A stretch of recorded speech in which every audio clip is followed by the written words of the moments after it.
Hello, everybody. It's Dave Neal, stand-up comic host of Bachelor Nation News, and happy Valentine's Day to everyone out there, to my coupled up people, to my single people. Hey, the day is young. You might not have a Valentine yet, but keep those eyes peeled. Go to some public places, hang out at a Starbucks, go to your post office. You never know where love will find you. And no love here between Jesse Palmer and Nick Lachey. Nick Lachey says it doesn't get more authentic than Love is Blind after shade by Bachelor host Jesse Palmer. We'll get into this story and share it for you. It's a whole bunch of nothing. Just a bunch of hosts drumming up their TV shows.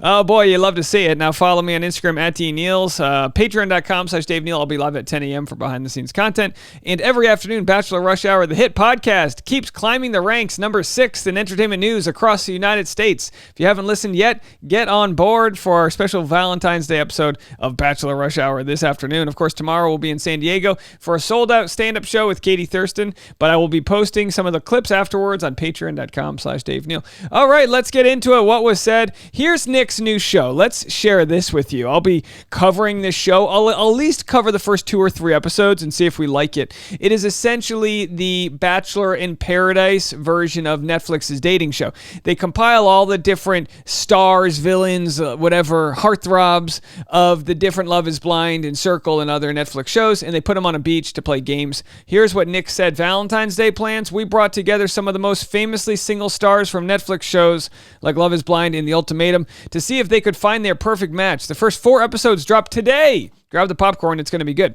So I'm going to share this with you. I got to say, Nick Lachey must be printing money. I don't know how he weaseled his way into hosting all these different Netflix shows, but good golly, good for him. Have a listen. Of us, and we all couple up. All right, 10 couples. So you're fighting for a spot in the house. Fair warning to all the guys in this house. Don't watch me, watch your girl. So it's a dating competition. For a chance to find love, your perfect match. Let the games begin. We want to see how compatible each couple really is. I could be kissed like that for the rest of my life. Freeze me. I think that's my new red flag. I really want to win this challenge because getting control of the board means power.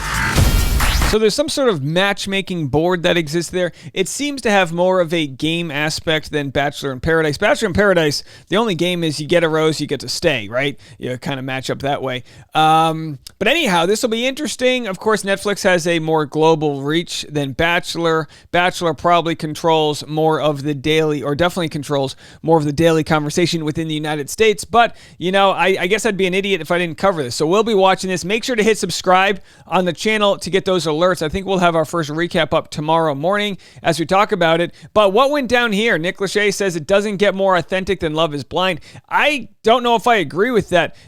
I think authenticity is like what goes down in the real world. In Love is Blind, it's like you meet under a certain, under a gimmick, which is you meet by conversation before seeing the physical person, which doesn't make that a bad thing, but I don't know if I'd call that authentic. That's, you know, the most authentic dating show would be putting people in real life situations, which neither of the shows really do.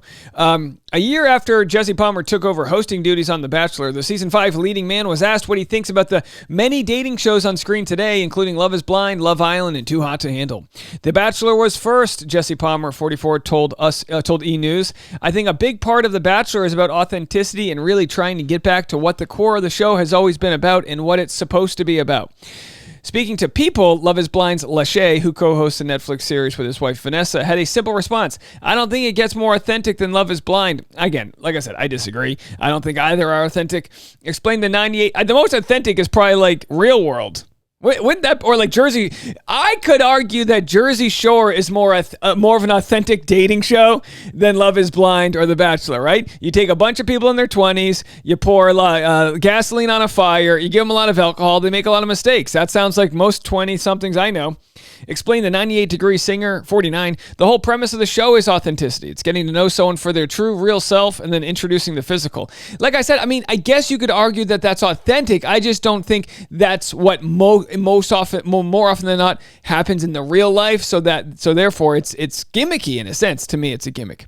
So certainly a different angle in defining love, but I would argue that Love is Blind is probably the most authentic dating show we've ever seen that ends at the altar, in my opinion. And again, maybe we could decide which show has a higher success rate. But if you're going with success rates, I would have to think Love is Blind actually has a worse success rate, because how many initial couples do they start off with? Dozens that don't lead to anything, right? So obviously, when you start off with dozens, you're going to get one or two that end up at the altar.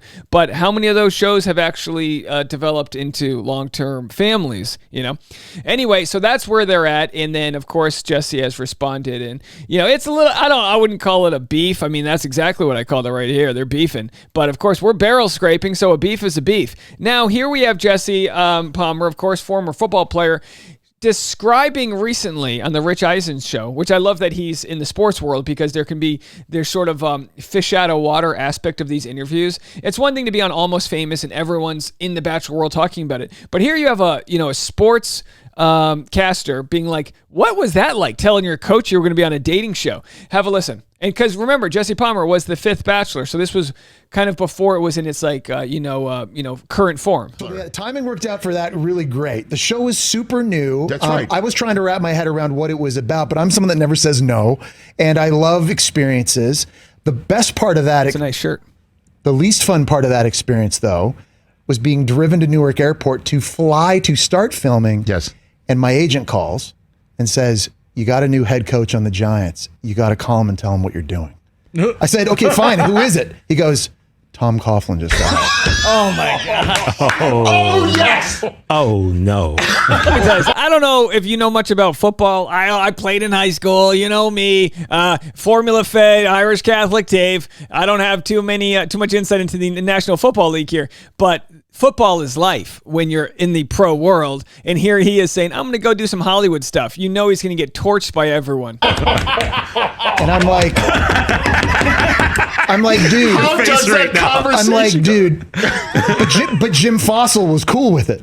I remember being on the practice field with Jim Fossil, and he was like, how many women are going to be on the show?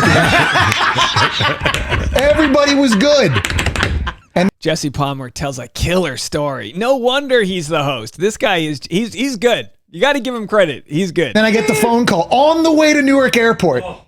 You have to call Tom Coughlin. Oh my gosh. Wow. Okay. So I start sweating. I'm sweating. I'm having like 20 years later, palpitations. I'm sweating. And I get the phone. I dial in over to the football office. Coach Coughlin answers the phone.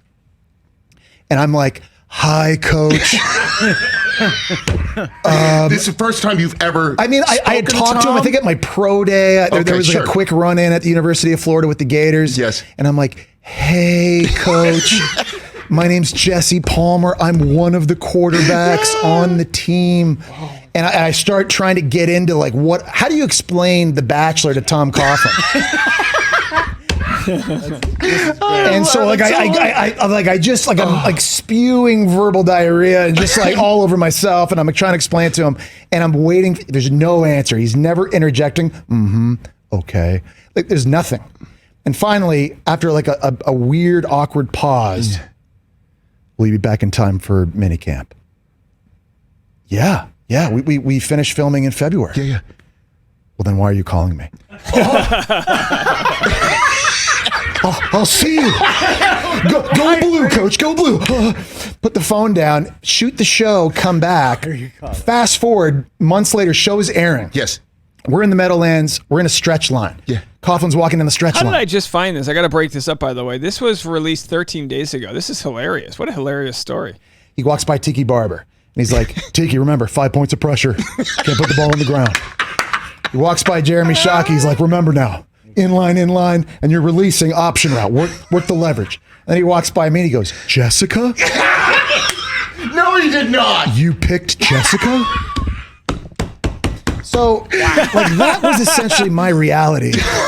Living through being the Bachelor and playing for the General. And this is the problem with our current leads. No offense to him, but we had Jesse Palmer, NFL football player Jesse Palmer here. I mean, talk about a bunch of women that must have been so excited to marry a football player, and no offense to the current batch of people that we have, but as it's been mentioned, we've got sort of an issue on The Bachelor where most I'll put it this way. Most people that go on the show don't have better things going on in their life. It's hard to get someone on the show, especially in the current world where they dig up your past, and it can be a liability to go on the show, really, if someone already has their life, kind of going in a happy place. So here we have Jesse Palmer, Kurt Warner, and Eli Manning. 2 out of the 3, I believe, are Hall of Famers. Jesse Palmer is the only Hall of Famer in our book, though. So very interesting that... let's finish the rest of this convo. I just had to break it up for a second there, but very interesting story I never heard before. Tom Coughlin. I am literally crying, Jesse. No dude, way. It was... He knew who you chose? Like, what? We never expected it. You have to understand, too, like, at the time, this is like, 2004, so it's Eli's rookie year, it's Tom's first year. Yeah. Like, reality TV was new. Was Kurt there yet? Yeah, Kurt was there. He had to be a part of it. I mean, it was, and so like reality TV was new, Real World had just started. And so I'm trying to explain to the guys in the locker room what's going on, what the show is, the premise. And they're like, wait, so you're going on a show to find a wife? You live in New York City. And I'm like, and you play in the Giants. And I'm like, I know, but it's this show and it's going to be great. And so we'd have these watch parties together with all the guys. Is that right? Just get out ahead of it. And like, I think back then the show was like an hour long, and they would essentially just laugh at me for about an hour. And then you get into the locker room the next day. Oh my. And then a dude would come by and he'd be like, my wife and I watched last night. Yeah. Hey, this girl Cindy you're taking a one-on-one date with, watch out, dude, she's crazy. Don't do it. And then you get the other guy. It's been shot already? I'm like, thanks for something that would have been good to know about 4 months ago when I was shooting it. Information that would have been good to me yesterday. And then there's like the rookie linebacker from Wisconsin who's like, did you pick Cindy? Is she still single? Would she ever? Oh no! And I'm like, dude. Oh my God. Challenge flag. So essentially, like the experience of being the Bachelor that year, and if you think back to like the characters we had in the locker room, the 2004 New York Giant locker room is one of the greatest locker rooms of all time. We weren't a very good football team, but our locker room is like in the Hall of Fame. I actually will end it there. I actually think I would watch a movie that was Jesse Palmer's life. I kind of feel like he could be a movie. I don't know who would play him, and it couldn't be himself, but maybe just like a young, you know what I mean? He's like a backup quarterback, and he's kind of like the F-boy going on a dating show. Very fascinating stuff. As far as the beef between Nick Lachey and Jesse goes, I say there's enough room for all the dating shows out there. Let me know what you guys think. Follow me on Instagram @DNeals. More content coming your way right after this. Link in the comment section to check out today's podcast, Bachelor Rush Hour. Bye, everyone.